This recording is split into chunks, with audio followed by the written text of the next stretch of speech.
Here's one towards the goal. That's going to be gloved by Travis Ridgen. Well, this is more like it. This is Slangin The Bizkit.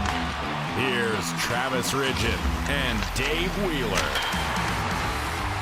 All right, we are back. We are remote this week, which we will be indefinitely for the foreseeable future, as Dave is in the beautiful city of Winnipeg, Manitoba, bracing for harsh winter. It's why our lovely city has earned the nickname Winterpeg.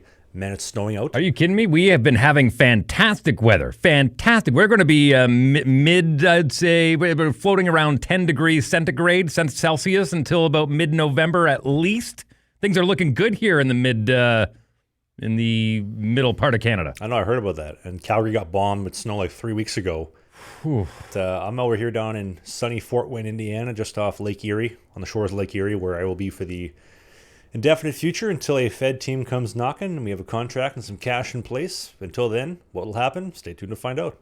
Well, would I be too punny if I said you're literally fighting your way to get there? Well played. Well played. I like that one. That's actually really good. It's 20 years of radio right there. I'm telling you, that it's all paid off just for that moment. Speaking of two meatheads, how about the Yankees-Dodgers game? The game 4. Why don't we start with that? I was amazed at that play when I saw the highlights of Mookie Betts going to grab the ball at the wall, catches a beautiful snag, and then Meathead and Doughhead grab his glove and try to pry the ball up and hey bro, come help me, and they try to snag it out. And then I think my favorite part of that whole thing was when security comes down to talk to them and toss them, and the guy was arguing with him like, no dude, I barely even touched him. It reminded me in Watertown, my boy Tate Leeson, when I played in Watertown, he'd slash a guy from behind, two-hand him in the back of the calf while the ref wasn't looking. The ref would see the guy fall, arm goes up, Tate goes to the box, he'd be arguing with him the whole way. I barely touched him. What are you doing? I don't deserve to be tossed. Yeah, we have a lot of video angles of exactly what happened, sir. Are you sure you don't want to come clean on this one? Oh, I barely touched him. Barely touched him. Listen, it was all for naught anyways. Didn't matter. Dodgers got the 4-1 win, 8th World Series in their franchise history, second in 5 years. Shohei Ohtani worth every single dollar they spent on him, and he's not even pitching yet. Wait till he gets back to pitching next year. The Dodgers might go back to back. Well, you know what I thought? I saw a stat the other day. The Dodgers and the Yankees have the two of the top three payrolls in the entire Major League Baseball. They spend the most money. Obviously, there's no salary cap, but the NHL does have the salary cap. And I saw that all the NHL teams have been valued at over $1 billion now. But for the last couple of years, they've been reporting a loss. And I just thought to myself, I'm like, man, that is such good business. I mean, if you're the Montreal Canadiens, you want to look as dirt poor in the eyes of the government as you possibly can, so you're getting a nice big return. And then also, when you're going 50-50 with the players, and like Corey Schneider alluded to, well, that parking lot out there that's owned by a company that's owned by my friend who is part of a trust in Dubai, that's not our income, so we're going to totally get rid of that. It's so interesting. I find the business, especially the business portion of pro sports, so fascinating. Well, look, I mean, nobody's got a perfect model, but when it comes to Major League Baseball, they have the luxury tax for if you go over that imaginary glass ceiling and you pay into the league. And that's why teams like Kansas City and Milwaukee and a lot of these teams down in those areas are able to survive because they get floated a little money from all the money that the Yankees and the Dodgers and all the other big baseball teams around the league spend, having no budget whatsoever. And sure, we'll pay Shohei Ohtani $100 million a year. Sure, we'll pay that guy because they have the income, they have the merchandise, they have everything going for them, so they're more than happy to pay it, right? So I'm not saying it's a perfect model, but it seems to be working out well for pretty much everyone. The only thing is that you're going to see more often than not more championships go to those teams, hence why the Yankees have, 26 now? 24? 25? Mid-20s, somewhere in around there? I mean, cash is king, and it's hard to compete when you're not competing with the big dogs, and they have all the money and you don't. You know what? I'd love to see the Jays spend a little bit more money. I know we're not a baseball podcast, but being a very patriotic Canadian, I know we both love our country. We're beyond patriotic. It'd be nice to see the Jays bring one home for the first time since '93. Yeah, well, look, I mean, when it comes to the Blue Jays, they've got the big Rogers machine behind them, so it's not like they're lacking dollars by any stretch. I don't know if they went in buying the Blue Jays, Maple Leaf Sports and Entertainment. I don't know if they necessarily went in wanting to win championships. I mean, sure, they want to be competitive, but I remember when I was working for Rogers and the emails that would go out about all the things that were going on Blue Jays. I mean, they just wanted to make sure that people were supporting the team, and a World Series would be nice, but the support was more important to them. And yeah, they made the Blue Jays a national deal as far as wanting the whole country to get behind if they got through the wild card series, but.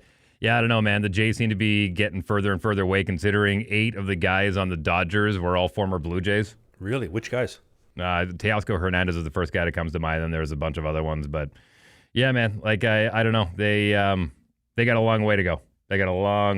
You think Canada would go more nuts for a Leafs Cup win or a Blue Jays World Series win? I know Toronto will go more nuts for the Leafs, but everybody hates the Leafs if you're not in Toronto. So what do you think? I think with the Blue Jays, they're in the toughest division in baseball.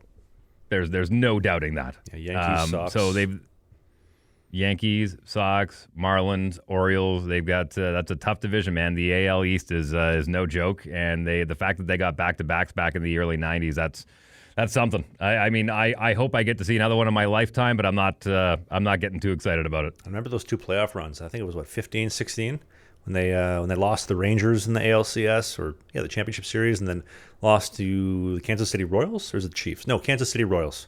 Man, those were 2 good runs. But I heard a really good story about another Toronto guy. This is a long one ago, but Toronto Maple Leafs legend, Manitoba legend James Reimer, right? Of course. Rumor has it. This is back in 2011 season.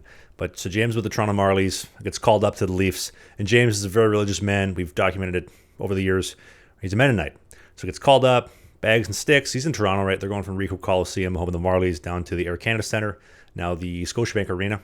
And so James comes in the locker room. Now, in pro sports, and I think college and junior is the same way, but in pro sports for sure, we have what we call team court. So we have our adjudicator who, he bangs them out and says, hey, you're getting fined $1 for bitch of the week. Hey, you fell in warm-ups. That's $5. Hey, we just don't like you. There's $10, and we get all this money together at the end of the year for a wicked stereo system or a party, or all this money goes towards something. And so James comes in the locker room, and the adjudicator says, hey, Reimer, is it true you don't beat off or vote? Because apparently Mennonites don't vote, but that changed, 100 years ago. They decided they were going to start voting, which I thought was so funny because James is like the most innocent guy ever. Well, you got to keep in mind that, so for the American audience, Amish, when you think of Amish, you're thinking horse and buggy, right? When it comes to the Mennonites, there's a difference between Mennonites in Eastern Canada and then Mennonites in Western Canada. Mennonites in Western Canada still practice the religion, but they don't necessarily practice the horse and buggy. That's more of an Eastern Ontario thing for the most part. Hutterites are more commonly known in Western Canada, the people that kind of are off the grid. They do everything by horse and buggy and nail and hammer. So I can understand why that question would come out, but I don't think James Reimer, just because he carries the Mennonite name, is necessarily a horse and buggy type of guy. So that's it's a bit of an ignorant question, but funny nonetheless. Yeah, can you imagine you show up the morning skate and then there's Matt Sundin and there's all the legends. They have their BMWs, their Maseratis. There's Reimer with the horse and buggy. That's making a statement, man. Listen, I would love to see somebody come in via horse and buggy one day, or on a horse. Could you imagine in Calgary? Oh, imagine Nazem Kadri strolling into Saddle Dome Arena on a horse.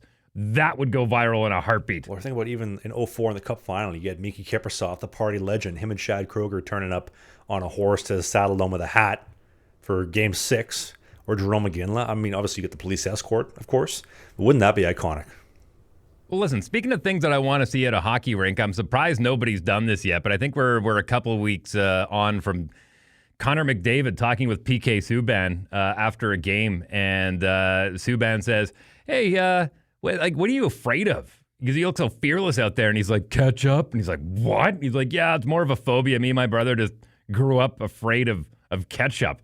And I thought to myself, well, check the schedule. When are the Oilers coming to town? I'm going to get me all my friends dressed up as bottles of ketchup and sit right behind the bench. And why nobody's done this yet when the Oilers come to your city baffles me. Like, I don't know why we haven't seen this on highlight reels yet. Same thing when, who was it, Briz, that said, I'm afraid of bear. And then people dressed up as bears when he came to town, when he was playing with Philly. Why are people... I checked online. You can get them at Walmart. They're under $50. You can order them through Amazon. They're under $50, and they look legit. Why wouldn't you just do a whole arena of ketchup bottles when Connor McJesus comes to town? Dude, you're the perfect epitome of why Winnipeg Jets fans are the greatest. I mean, even last week when the Penguins came to town and they're chanting at Rutger McGorty, Wilkes-Barre, Scranton...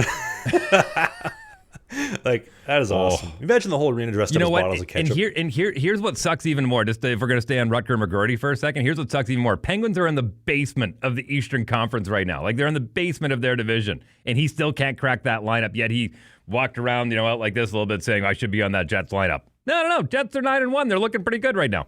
Hey, man, I got a dish from Watertown in the bottom dwelling Seawolves last year, getting shelled for $60 a night. I asked out.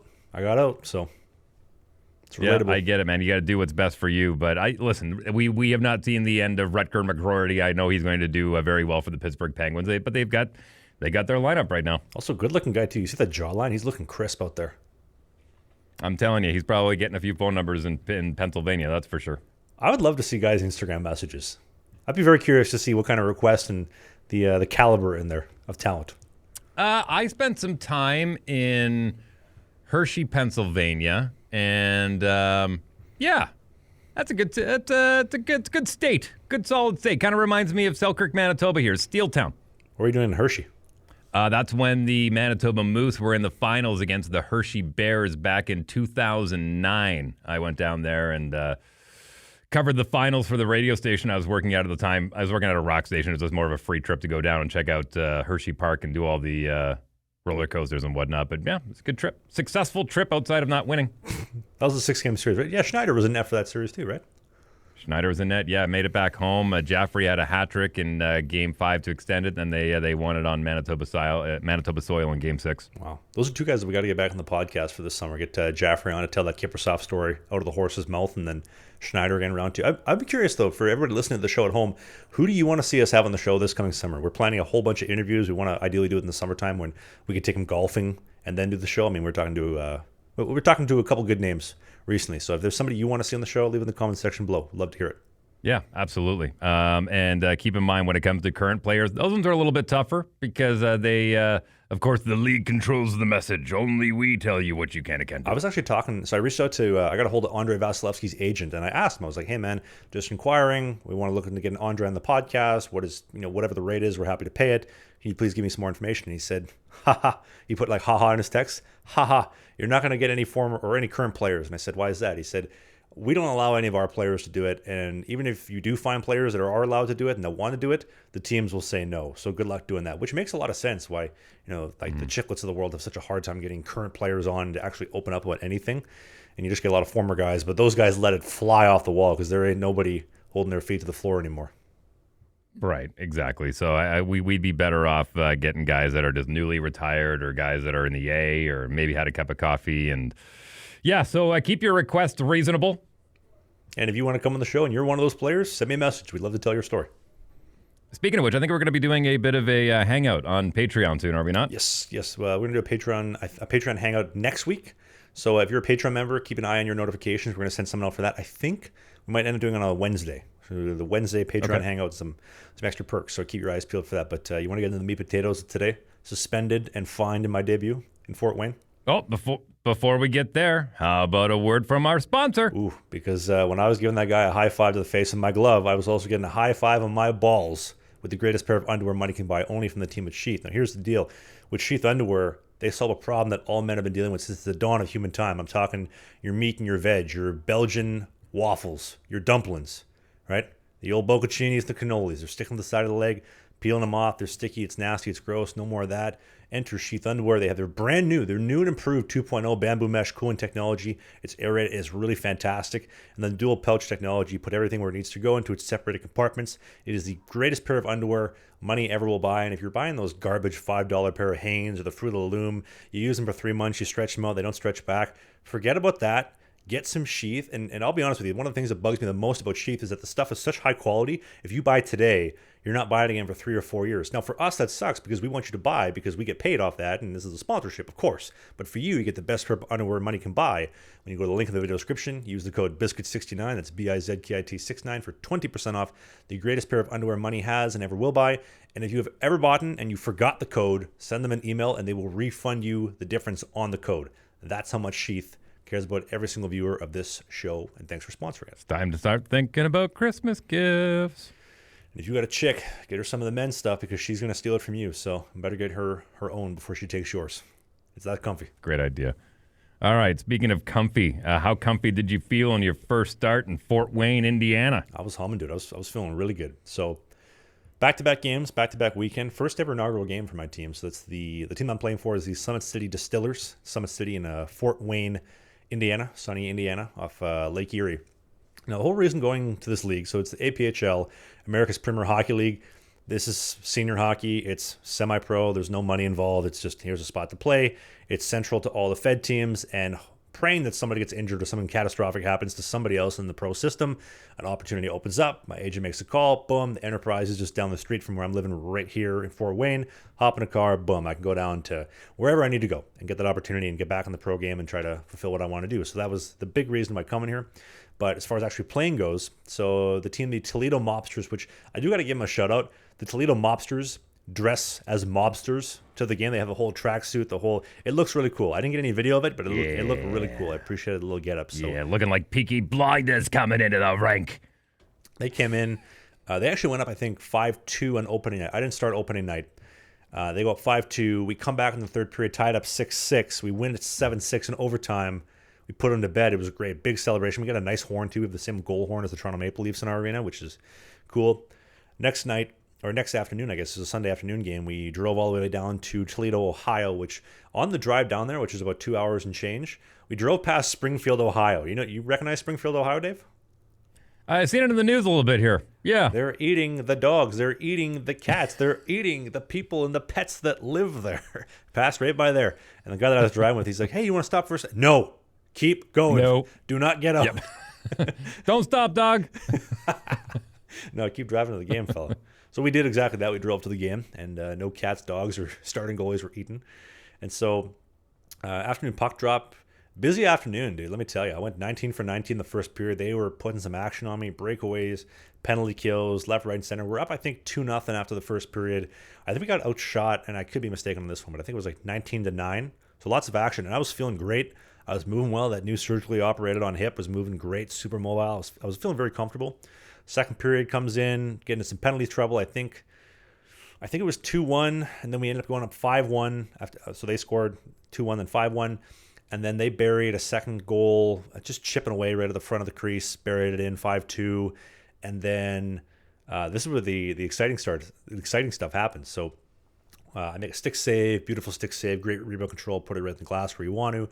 We're busting up the ice. We toss the pizza. They're coming back with one of their guys who just played a couple of years in the East Coast Hockey League. Great player, by the way. He has these funky little white skates, which a lot of guys were chirping for bad style. I personally like a good pair of white skates, especially on a goalie. I don't know about a player, but I appreciate that. It's a little like white carbon Reminds fiber me, piece. last guy did that. I remember I think it was Sergei Fedorov who did it in the NHL, didn't he? Yeah, he was a style icon, though. Yeah. So actually, there was a story I heard too the other day about Daniel Sprong. He went down to Detroit to play for the Wings. They said, "What number you want?" They said 91. They're like, "Ooh, no 91." Yeah, but it's not retired. You don't wear number 91 in Detroit. Yeah, But no. So he comes in, and I got to give credit where credit is due again. Snizzes just a beautiful shot, just clips it right over my elbow, right over my shoulder, bar and in. You hear the bar go clunk. Again, you got to give credit to those types of shots. That's a fantastic shot. They score. They come down right by the crease. One of the guys yelling, "Hey, your podcast sucks." The other guy yells, "Hey, you suck." And then it was on like Donkey Kong. I don't ask questions. I just do first. I ask questions later. So I gave the guy a glove to the face, let him know what I thought about that. And he looked at me kind of half stunned. And then as I saw that happening, the guy to my left was coming towards me. And I thought, it's on. We got to get moving here quick before we fall behind here. So I dropped my glove. I grabbed the guy, I shake him. And I hit him. I punched him 2 or 3 times. I only landed on one of them. But then because I dropped my stuff so quickly, it was behind me. I ended up, and if you see in the video version of the show, I ended up tripping over my stick and my blocker.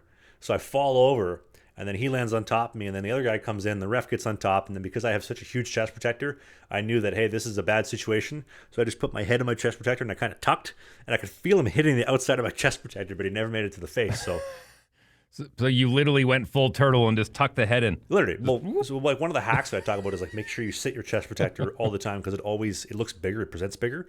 But more importantly, when you're getting into a fight, you just do this with your shoulders and your head is totally submerged. Like you can't touch my face. So this whole face is pristine for this week's show. Wow. Well done, sir. Well, listen. So you, if I'm doing the math properly here, you got in a fight, you got the W. Well, here's the best part about it though. We didn't have a backup goalie. Because again, keep in mind, this isn't pro. Our other goalie, I think he was busy with his kids or something. So we didn't have a backup goalie, and the ref's like, we can't toss him because like, what are we gonna do? Well, just let him play. So I finished the rest of the game. So oh my God. It's 6-3. We just scored. Actually, no, sorry, it was 7-3 going into the third. We buried 2 real fast goals right after that. And then started the third period. I think it was quiet for about 10 minutes, and then 7-4, 7-5, 7-6. We got into a little bit of penalty trouble, a couple of nice shots as well, nice goals. 8-6, 8-7. We sniz this beautiful goal, and then we get an empty netter to finish, 9-7. And then you'll see in the video version, if you haven't seen the clip on Instagram already, it's been popping off, especially on TikTok. But I did the Askarov cellular. I know we talked about Yaroslav Askarov or Askarov the week before. Flips the net. I know he bench presses the net. I thought, it'd be funny if I just flipped the net over. I flipped the net over, gave him the belt, best goalie in women's pro hockey right here. And they weren't too big fans of that. And then news comes down. This is the spicy stuff, Dave. So we get the win. Keep in mind. Go 60 saves on 67 shots. They were pissed that they lost, and they were pissed that I flipped the net. So immediately after the game, they turned off our hot water. So all we had was ice cold, freezing water for our showers. Now, the joke's on them, though, because I take cold showers regularly. I enjoy cold showers, but for the rest of the guys, they were not so happy about that. And then they tried flipping the stat sheet. They tried giving me their goalie stats and their goalie getting my stats, which obviously would make me look a lot worse based off those numbers because we got outshot pretty bad. But then obviously my agent, he has connections with the league, gets that flipped around, so it's proper.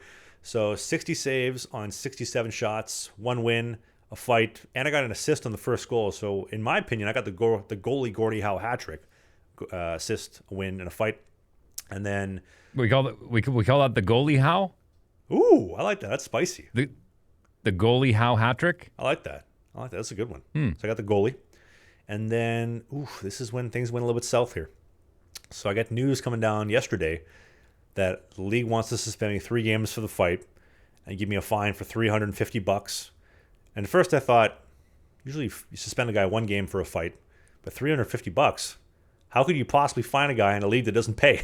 Like, fines are for professional leagues, not professional leagues. So we ended up getting that down to 1 game and $50, which still yet to be seen if I have to pay or if I will pay. I did ask if we can make installments for the payments, so we can do it maybe like 10 installments just to kind of stretch it out. Hey, based on what rule? Like, I mean, is that a league rule? Apparently they have it in the league rules, but it doesn't make any sense to me because what league fines hang on. Have it in the league rules that you get fined for anything? Like is that in the league rules? So apparently in the rule book, they're using the FPHL, SPHL, ECHL rule book, same rule book, where it says the commissioner at his discretion can decide to suspend or fine anybody for anything that he sees fit pending a hearing, which I guess they had. But that's a professional league where money is being paid and compensation and sticks and whatnot. So if I'm getting paid and that was to happen, I understand. $50, fine, whatever, take it on my paycheck. But if I'm not getting paid, I'm not getting sticks, I'm not getting any of these perks, I'm not getting free living, I'm not really getting anything outside of a place to play, how can you find something? That doesn't make any sense. Interesting. I also came up with the idea we should get 5,000 pennies and just drop it off at their front step. Good luck finding the pennies. You have an easier time finding them in the States. We don't use them here in Canada anymore. That's what I was saying. Just get like a wheelbarrow and drop them off. Here's your $50. Pick up the pennies. If you want to continue with that kind of relationship with the league, absolutely go with that one because it's worked out so good in the past. Yeah, so that's the situation. So I'm not going to be playing this weekend, suspended, and then back in action the following weekend versus, I think, Western Michigan. A team from Western Michigan from Grand Rapids comes down to play us here in Fort Wayne.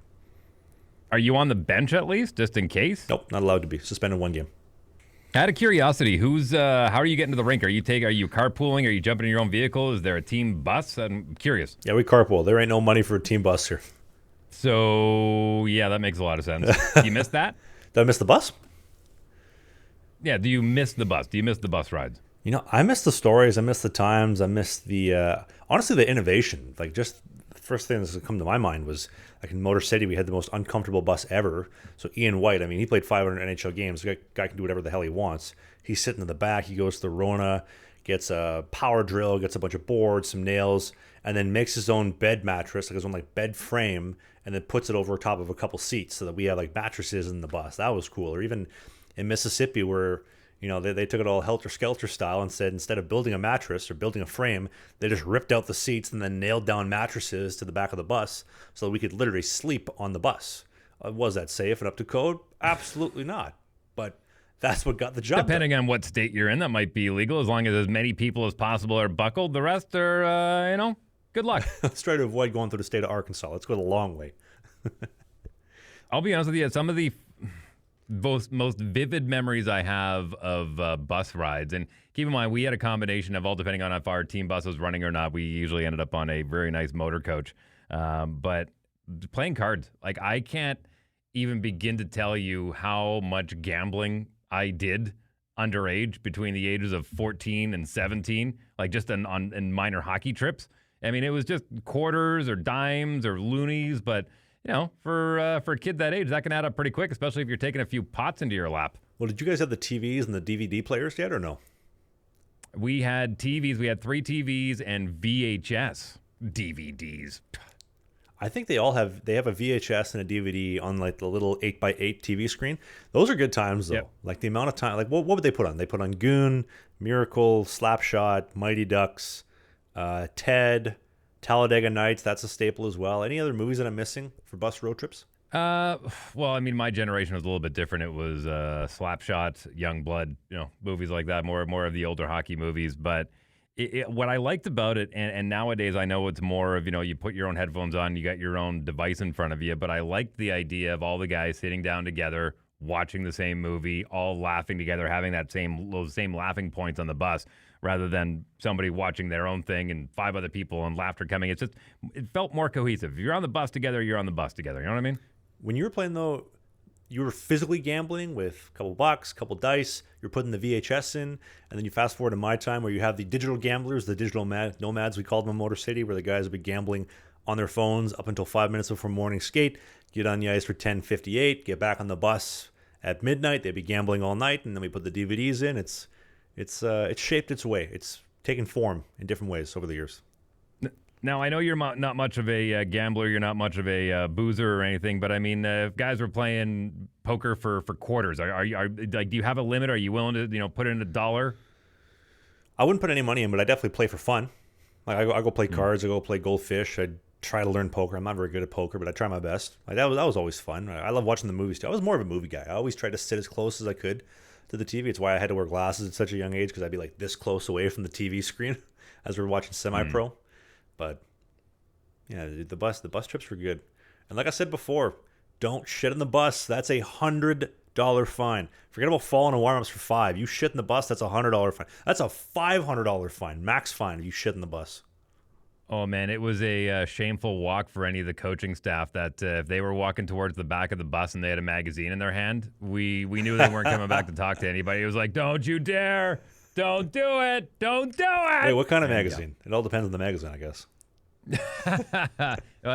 Nothing that would keep them in there. It was suitable. Over 5 or less than put it that 5? way. Well, listen, some of those old boys and some of the size of some of those guys, those managers that we had, we knew they were going to be there for the long haul, so they were getting the pound on the door every couple of seconds. Hurry up! Too long. Or like when you go to take a whiz and you got to hold on to the holy shit handle as the bus is just rocking around. You're like, oh my god, just try to hit the bowl somewhere in that direction.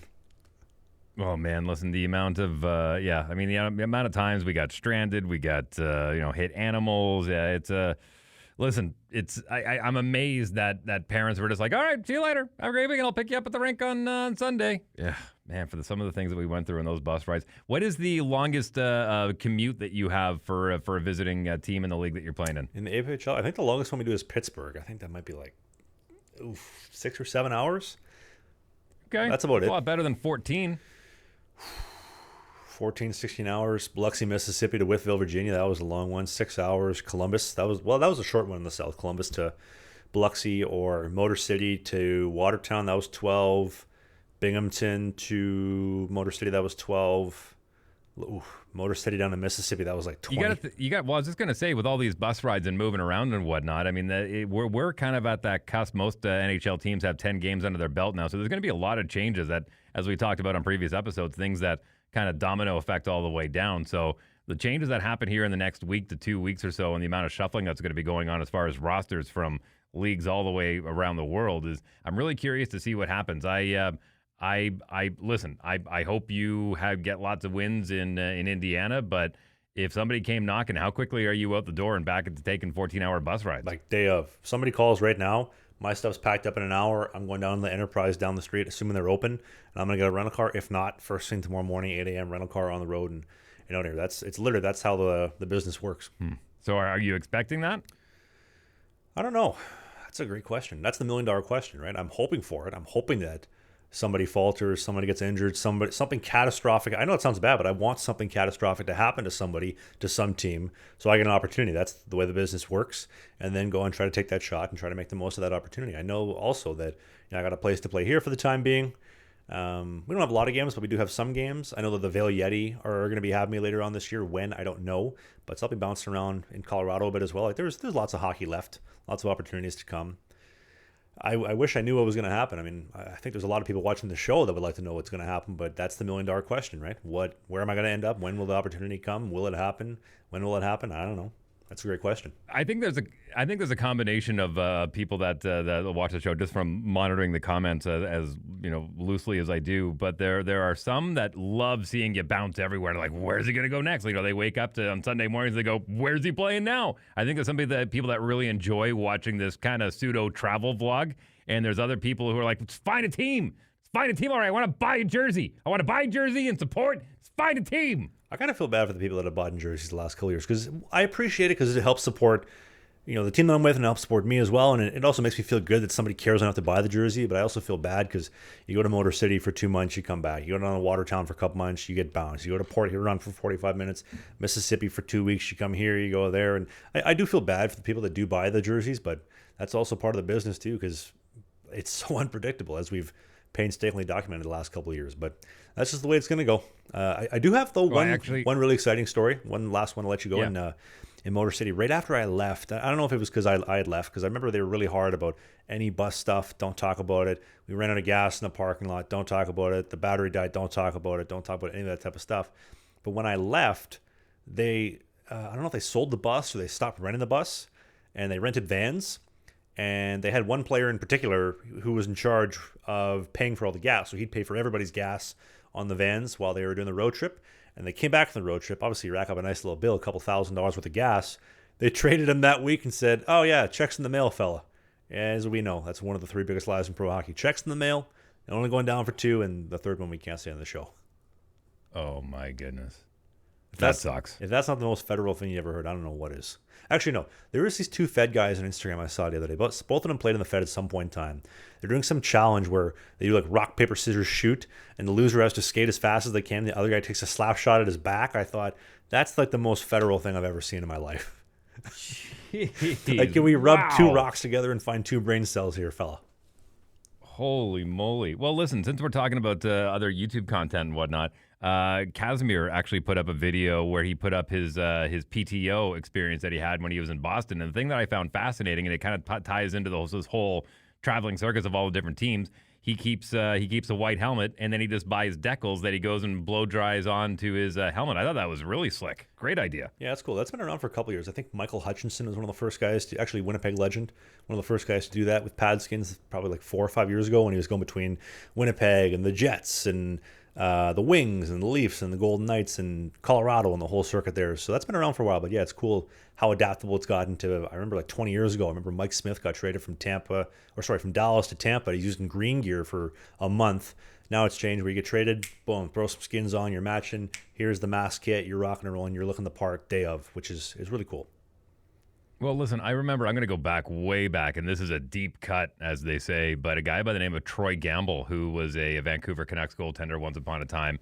Great name, by the way. Great name. Great guy, too.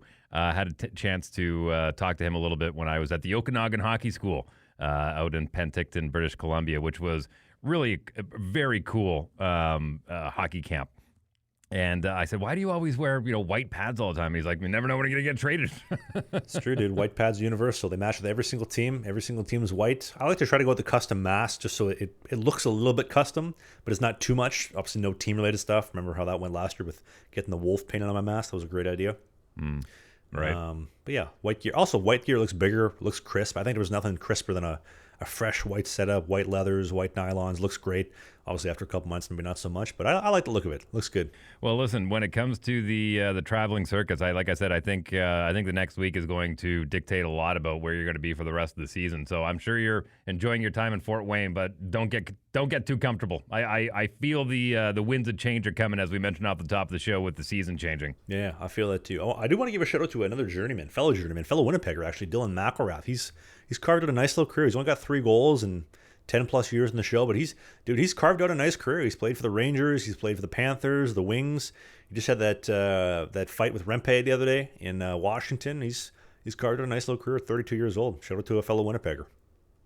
Yeah, listen, I think the Rangers got a really good shot at making a push for the Stanley Cup this year. He actually went to the same high school as me, believe it or not. Sorry to cut you off there, but we went to the same high school. I was in, I think, grade 9 when he was in grade 12, if I remember correctly. Well, listen, the Rangers, I think, are going to be, as much as the Devils are showing a little bit of class right now, Jack Hughes is really, really leading that team well. I like the Rangers. I know it's early, but I like the Rangers coming out of the East. And I think a telltale sign is if you can compare a third line, like how good is your third line? Because that's really what's going to dictate if you make a deep run or not. The Winnipeg Jets, great third line. Get your captain playing on your third line. So take a look around. If your team, if you look at the third line and go, they're interchangeable down with the American League guys, you're probably not making a run for the Cup. What a team we got, though, in Winnipeg. They have been so dominant. Kyle Connor, he's got a goal in every single game so far. You called it, dude. Connor Hellebuck, motivated and more driven than ever before after getting shelled against the Avalanche in the playoffs last year, and he has been a rock for them. I would say probably the Hart Trophy leader so far, Connor Hellebuck. I'll be honest with you, the one that I like a lot is Neil Pionk, and watching him play the blue line, because keep in mind that's who we got in the Trouba trade. So watching Pionk be able to step up a lot and not be just trade bait, the fact that he's actually settled in and become a cornerstone of that defense, I think is fantastic. I think we got a couple of other pieces there. Miller has been playing great for the Jets. I mean, Morrissey's fantastic as always. I like the makeup of the Jets, and like I said, their third line, dynamite. I'd put them up against any third line in the entire league. I'd put the Jets' third line up against a lot of second line in the NHL. I think we got what it takes this year to go for a deep run. Who's the play-by-play guy? I know they switched out Dennis Back a couple of years ago. I wasn't a big fan of Dennis, but the guy they got in now, he is lights out. He was so good. He's got a fantastic voice. Paul Edmonds. Yeah, he used to do play-by-play for the Gold Eyes and then got hired by the Jets, replaced Brian Munns. But yeah, Dan Robertson came from the Montreal Canadiens radio to do Jets TV. So yeah, Jets have always had really good voices when it comes to their play-by-play. And shout out to Jay Richardson, who's their PA guy. He's one of the best in the biz. Yeah, he wears the same hat as you too. Jay Richardson? I don't think he wears a hat, does he? Yeah, he wears the same hat as you. Big old cue ball head of his. Cue ball? I saw a story the other day too. When the Jets 1.0 were in town, they used to call Nikolai Khabibulin Nikolai has been boozing, because the guy never played a single game sober, apparently. That's a good nickname. Who's starting in the cage tonight, fellas? Has been boozing starting. Well, I mean, we heard that story when him and Keelback would go and smoke darts in between intermissions in Phoenix, so that's pretty on brand, no? The league has changed quite a bit. I mean, listen, even Dion Phaneuf was doing that when he was playing in Calgary. There's pictures of him floating around, not necessarily during games, but out at parties and whatnot. So yeah, league has changed significantly since then. But he's just hacking darts? Oh yeah. There's photos of him at parties and stuff hacking darts. The good old neon Dion Phaneuf. Dude, we had a guy when I was playing in Watertown, no joke. He was an incredible scorer.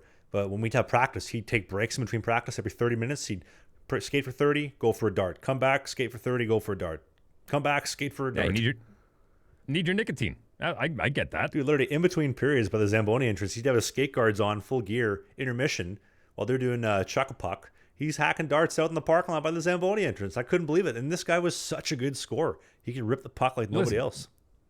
Guy Lafleur was a pack-a-day guy. I feel like it's different, though, because that was back in the 70s. I'm talking like this is 2023.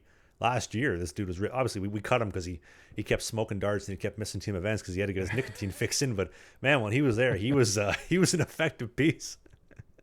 Well, now they got those pouches now. By the way, I'd be more than happy to bring on a new sponsor for those little nicotine pouches. I know there's a bunch of them out there, but those things they're fantastic. They're great little Zins, Onyx, whatever you're calling them these days. Man, those are real lifesavers for people that are trying to quit tobacco and just keep the nicotine. Dude, we were doing the beep test, and that guy had a dart in his mouth. I remember they're like, "Hey, Seuss, you're falling behind," as he has a dart in his mouth. "I'm catching up." What did we got in the schedule? If people wanted to watch you play, are those streaming on YouTube? Yeah, they're streaming on YouTube, actually. So all the teams have their own YouTube channel. Just like, I swear, when we started talking about all the teams streaming games the last 2 years, everybody else in the world started following suit with getting them up on YouTube for free, which is fantastic. So you can watch every single game for free on YouTube. I think Toledo was having some broadcast problems the other day, but yeah, they're all up on YouTube on the league stream, our stream, and their stream. So you can watch all those for free. But if you're going to watch them, you should also take a look at the second sponsor for today's show, the team at Manscaped. They got the brand new Chairman Pro. The Chairman Pro, new product, brand new for the end of 2024, perfect for the holiday season. It is going to get you that super close, super tight shave. It's got skin safe technology, so if you're like me and you got super sensitive skin, it's going to really cut down on that irritation, that rubbing, and that razor burn, which, dude, it drives me nuts when I get razor burn, but this fixing it is game changing. And if you want that little stubble, a little 5 o'clock shadow, because hey, it's always 5 o'clock somewhere, you change out the blades, boom, get that doctored in. I know Dave was using it literally before we started recording the show. It's awesome. And right now, if you go to the link in the video description, click on that, manscaped.com, use the code BIZKIT, BIZKIT, will get you 20% off and free shipping, only from the team at Manscaped. And hey, welcome back to the show, Manscaped. We're happy to have you on board for a long time. Yeah, I'm pretty happy. It takes care of the underneath pretty good and the over top, but yeah, after shaving my face there for a photo shoot I had to do, when was that, in September? Happy. My wife is very happy that I'm covering my face again with hair. I was going to say, too, you get the stubble all tapered up and you still give the missus someone to hang on to on date night. So, and these handlebars are like a motorcycle, baby. What you want to do the Four Nations Faceoff? I see everybody talking about that in the news. Team Canada, Team USA, Team Sweden, Team Finland. What do you think of that? Go for it. Well, listen, I think that they have been trying to recover from what, in my opinion, was the best non-NHL hockey in the Canada Cup. To me, memories of that, like I still have buddies who have games of that taped on VHS. And that, to me, was the best tournament. I mean, forget the World Championships, but the NHL has been trying to take control of this so their players, they can have control of them throughout the entire season. And this Four Nations Cup, it's another attempt at trying to recreate that. Will it work? I don't know. I mean, maybe. It ends up just, to me, every time they've tried to do this, it just ends up looking like a glorified all-star game.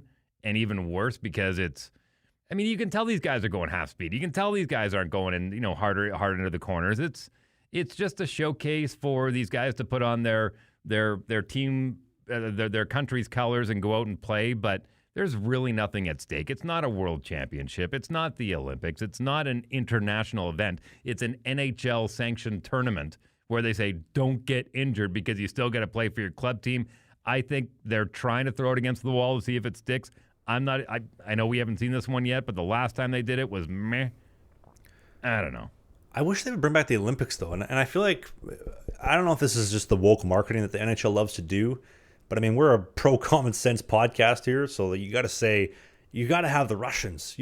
They have, without a doubt, the best goaltending in the world. You have some of the greatest players. Like, I wish they would bring back Russia. Forget about the geopolitics aside. If you want best and best, you got to have the Russians playing. I don't know why they don't want to bring them in. It's good for business, too. Well, it's not good for business because of what's going on geopolitically, as you mentioned. And so that's going to turn a lot of people away. And but I think, would you not think, though, from a business perspective, let's say you hate the Russians because of the geopolitics stuff going on, which, whatever, it is what it is. That's good for business, too. If I'm cheering for Team Canada, which, by the way, I'll be in Montreal at that point in time because we got 2 weeks off at that point in time, I will be cheering for Team Canada over Team Russia so hard. So that's good for business. Everybody wants to see them lose. Or maybe you're cheering for them. You want to see them win. Everybody loves an underdog. So I see no downside to them coming outside of trying to win some brownie points with the woke mob. Well, I really don't see anything else. I think the measures that they've taken in international play right now, even tennis players when they're playing in these tournaments, male and female, anyone that's playing out of Russia doesn't have their flag next to their name. And so it's like, ooh, you took their flag away. I don't necessarily have a problem with that, but they're not making the decisions. Like the tennis player who's 20 years and old. I get that, right? But I get the players aren't getting to decide that. But I mean, they're kind of getting their cake and getting to eat it too because they still get the best players that they possibly can out of Russia playing in their tournaments. But they're like, well, let's not mention that they're from Russia, though. You know what I mean? So it's almost as if it's like, all right, the Russians will play, but you're not allowed to. It's not Team Russia. It's Team Eastern outside of Europe. Asia, Central Asia, Team Central Asia. Like it just, to me, it's kind of a cop-out. And especially, a situation where you've got Ovi, who's playing really well. Can we mention how well Ovi's playing? What did he nail? Lighting it up. 2 goals earlier this week. He's not moving as quick as he normally does, but he knows those spots to get into to put the puck in the net. That's fantastic. But here he is playing in the nation's capital, in the capital of the United States of America. And have they forgotten that he's Russian all of a sudden? Has people forgotten that he said those things about his country when all that shook down and his ties to Putin and all that kind of stuff? No, as long as he puts the puck in the net for the Washington Capitals, that's all they care about. And that's what all they should care about when it comes to putting this 4 Nations Cup, which should be a 5 Nations Cup together. But they're like, well, maybe we can do a draft of these players. Maybe Ovechkin can go play for Team Finland since they're neighbors. I guarantee you that conversation. I guarantee you that conversation happened somewhere in a boardroom inside of the bowels of the NHL arenas going, well, maybe if we just shuffled them, like maybe Shesterkin could go play for Canada. I guarantee you they tried to figure out a way to shoehorn these guys in. Hey, Sturkey, you like maple syrup? Huh? I also don't think it's fair, though. Just remember it's a showcase. It has nothing to do with countries. They're just grouping players. Like, where are you born? Great, throw this jersey on. It's nothing more than an NHL showcase. That's all it is. They could do like a Team Asia or like a Team Europe, I guess. You could just bundle them in there with that. You get seriously concentrated talent, but from my perspective, I don't think it's fair because it's like, I'm Canadian, you're Canadian, we're patriotically Canadian. Yeah, our prime minister's a dink, but it doesn't mean that I'm a dink because he's a dink. I wish he was gone too. We all wish he was gone. But it doesn't mean that you should take me away from international competition because he's a dink. Again, it's not international competition. You can't look at it that way. It is not international competition. It is a league-sanctioned tournament with guys that play in the league that happen to be born in those countries. That's the only thing that's international about it. Well, how about something that we can all agree upon? I think the All-Star game needs to bring back the one-timers from the slot and the goalies. I think they should. You know what? And I've mentioned this before. I know I have, but I think Major League Baseball has the best incentive. And I know it's a non-contact sport for the most part, but they have the best incentive for an All-Star game. Whichever league wins the All-Star game gets home field advantage for the World Series. That alone would be fantastic.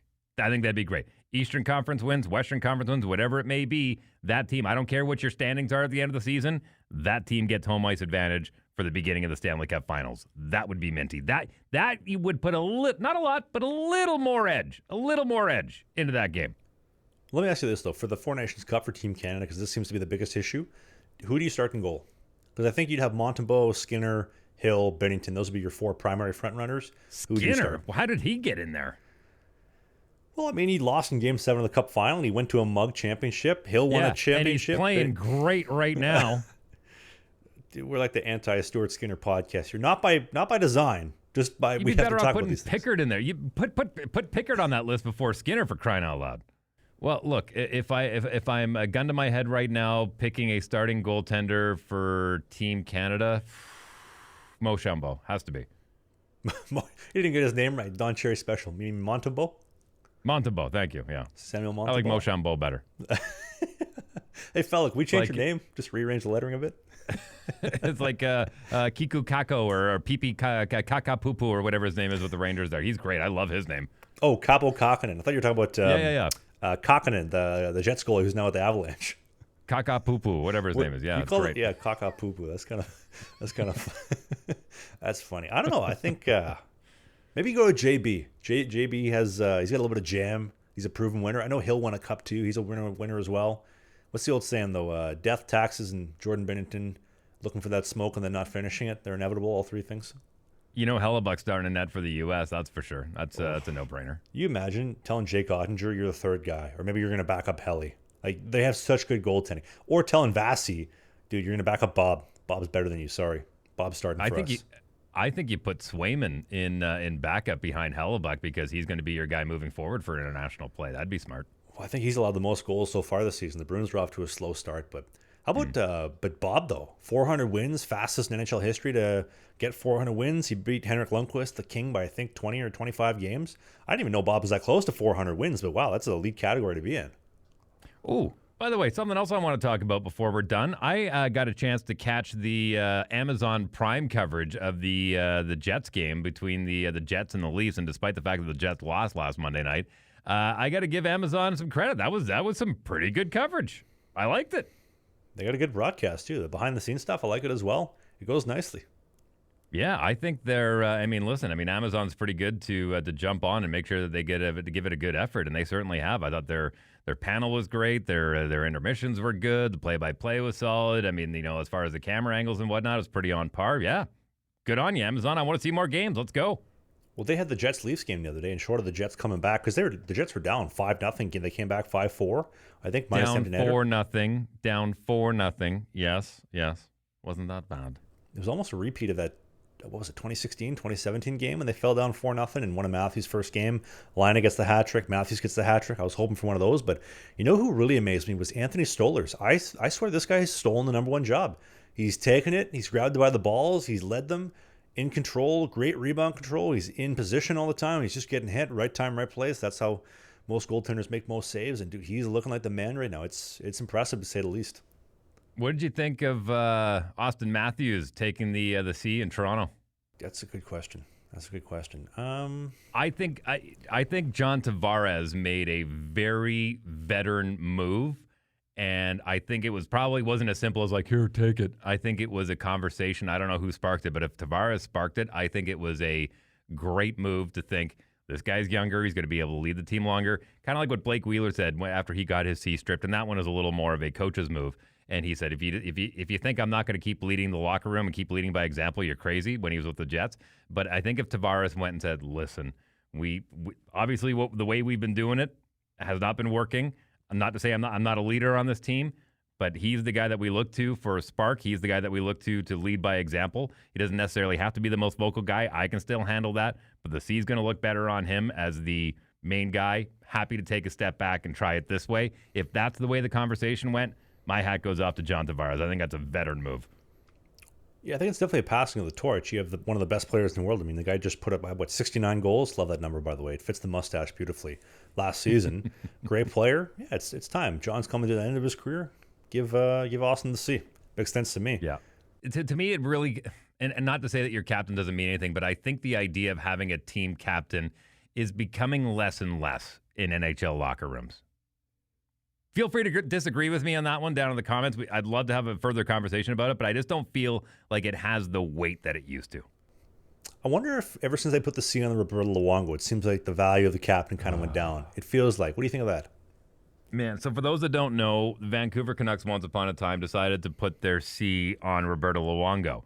And the league said, you can't do that. There's rules against that. And so they said, fine, we're not going to have a captain out on the ice. We're going to put a C on his helmet because they couldn't put it on the jersey. And to me, as much as, yes, I get it. As much as Lou was the leader in that room, to me, it was just, and the Vancouver Canucks were kind of in that real gray area at the time. To me, it showed that they didn't have a true leader inside of that locker room that puts player skates on. It's one thing to have your goalie be a leader, and they should be a leader no matter what.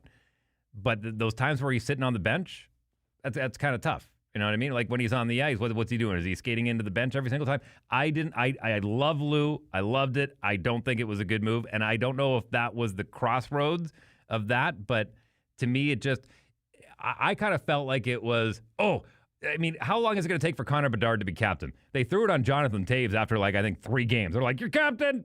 They did it with Connor McDavid, captain. Sidney Crosby. I mean, the list goes on and on and on. It's like, now to me, it feels more like a marketing thing than it is like this guy's the leader of our locker room. The best move I saw, and I know I'm sounding biased, but putting the C on Lowry, a third liner, that guy leads that locker room. There's no shadow of a doubt that guy, when he stands up in the middle of the room, everyone goes, all right, Cap, what do you have to say? But I just don't think it holds the weight that it used to. Nah, that guy's leading the fellows into Earl's downtown Maine on a Saturday night. That guy's good looking, tall. That's the only place he's leading them into.